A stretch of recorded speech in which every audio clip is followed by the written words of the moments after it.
And we're live. Welcome back to another Corona Geek here where we talk all about mobile app development using Corona SDK. I'm your host, Charles McKeever. And today, we're talking about summer. We are making plans for the summertime. It's time to consider what those projects are going to be, what you're going to do for the summer. And I think some of them should be Corona SDK based. What do you guys think? But I think that is inevitable. Now is the time. There's no better time than now. So joining us on the panel is Dr. Brian Burton down in Abilene. Hello. You can find his books and other materials over at burtonsmediagroup.com. Also joining us is Ed Marina from roaminggamer.com. And also joining us is Sergey from spiralcodestudio.com. One studio. From Russia with Love. From Russia with Love, yeah, absolutely. So thanks, guys, for joining us. We got a lot of stuff to talk about today, and I think we should just get right on into it. I want to make a couple announcements, but I told Ed we'd keep it short because we want to cover a lot of material. As they said in Smokey and the Bear, we got a long way to go and a short time to get there. So I want to remind you guys about Corona Geek 141, which was last week's show. We talked about creating and matching puzzle pieces. It was an informative show because it's one of those topics where you kind of scratch your head and say, how do they do that? And there were some illusion bits that were revealed and all that kind of stuff like that. So if you haven't had a chance, go check that out. The source code is out there. You can download it and play with it. There's some bonus bits about snapping pieces to edges and things like that. So go check it out. And you can find all the videos over at youtube.com/coronageek, of course. Someone emailed me just today, said that they were going back through and watching all the videos. They had been a fan of Corona Geek from the beginning, and I appreciate that. And there's a ton of great stuff out there from people in the community who have been on the show with us. So go check it out. Also, have you guys seen what Jason's doing? Jason Schroeder? Over at jasonschroeder.com, he is basically playing Boom Dot against himself. God. So for May's Corona Geek Games, we're playing Boom Dot. We'll put a link in the show notes. But essentially, Jason's gone out there. He's posted a series of high scores, and his latest one is 227. So he is the man to beat at the moment. Somebody popped in earlier today and posted a 223 score, which I thought was a really good run for the money, but Jason's playing against himself now. He's basically trying to beat his own high score. So if you can do it, then at the end of the month we'll announce the high score winner, and you might have a chance to win a $50 gift card. So your man to beat right now is Jason. So go check that out. We'll put a link in the show notes. I got no hope whatsoever. I should just give up. Well, he says he spends a lot of time on the train, I guess, going back and forth to work, and that's what he's doing. So that's what I need. I need one of those things that lets me really take a time out. Yeah, right. Yeah. Oh, yeah, like a job. Yeah, job. I had a whole bunch of time. I didn't realize I had all this time when I had a job, a day job. So don't even remind me. It's been 3 years now. Well, I tell you what I do want to remind you about is that Daniel Williams has produced a Udemy course on Corona that is a game development Udemy course.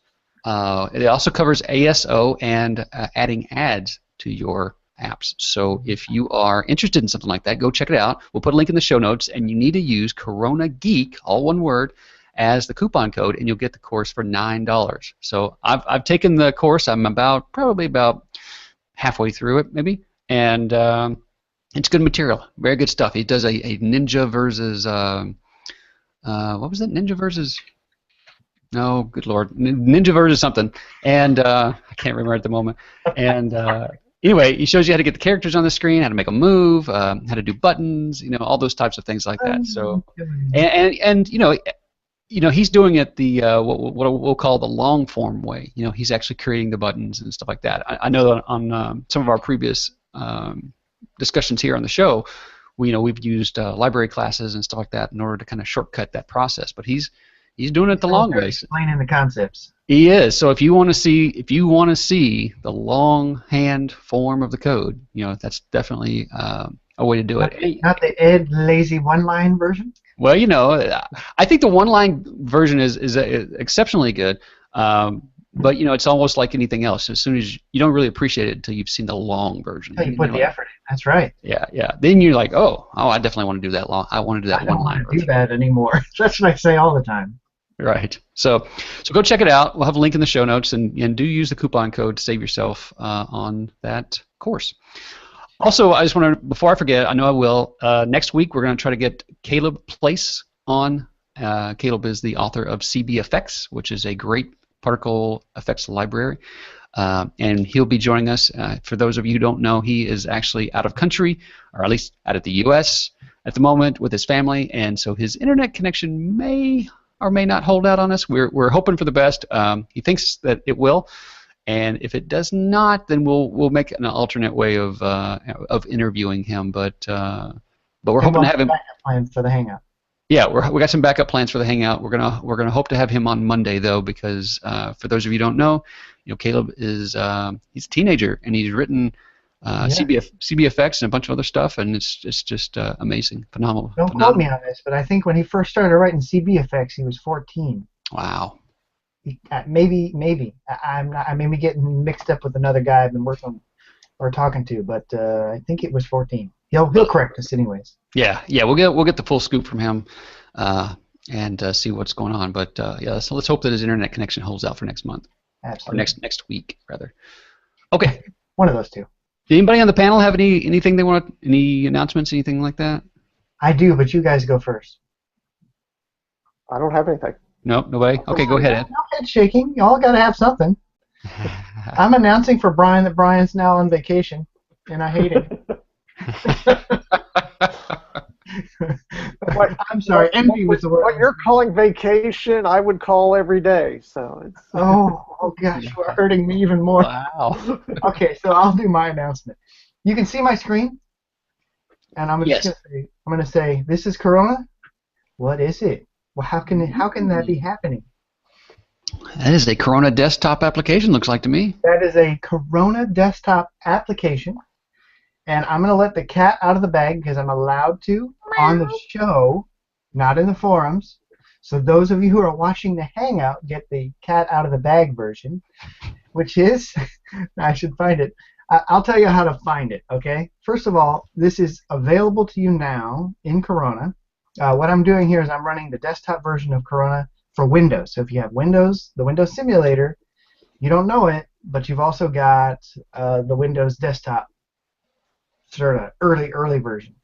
One word of caution, use version 2625 to 2630, version 2631 through the current release, which is 2638. There's a bug that doesn't allow it to go into full screen mode, which I've written them about. But so you run the latest version, you'll be disappointed. But 2630, that'd be a good version for you to run. That's what I'm running here. And if we hit F11, like we would traditionally from many desktop games, it goes into full screen mode. And you can find this, is just go to the directory where Corona is installed, and you should see an executable called corona.exe and another one, if I'm remembering correctly, called Corona Shell. And why don't I just take a look at the shortcut here, and I'll just verify that. Ooh, and I have a question for you when you... Yeah, go for it. Yeah, so, coronashell.exe. Go ahead. Coronashell.exe. Okay, so I see that the blue there, I guess, is that an image, or is that some sort of container, or here? Yeah. That's just an image. Okay. What you're seeing is one of the things that they're working out right now for the desktop is how to deal with the scaling, dynamic scaling, as you drag. Yeah, that was going to be my question. Is how's your experience been on that? I find it to be good. I mean, it's okay if you use a letterbox. You're going to run into the same issues you always run with any scaling. In that you can see is that I'm running 1920 by 1080, and I think this is, I use my super old school 320 by 480 base resolution, and then I know people are like 320 by 480, what's wrong with you? But it's the one where I know exactly how big the pieces are going to be on the screen when I do it, so I know the math, I use it. And I'm using letterbox, and you can see there's some bleed area here.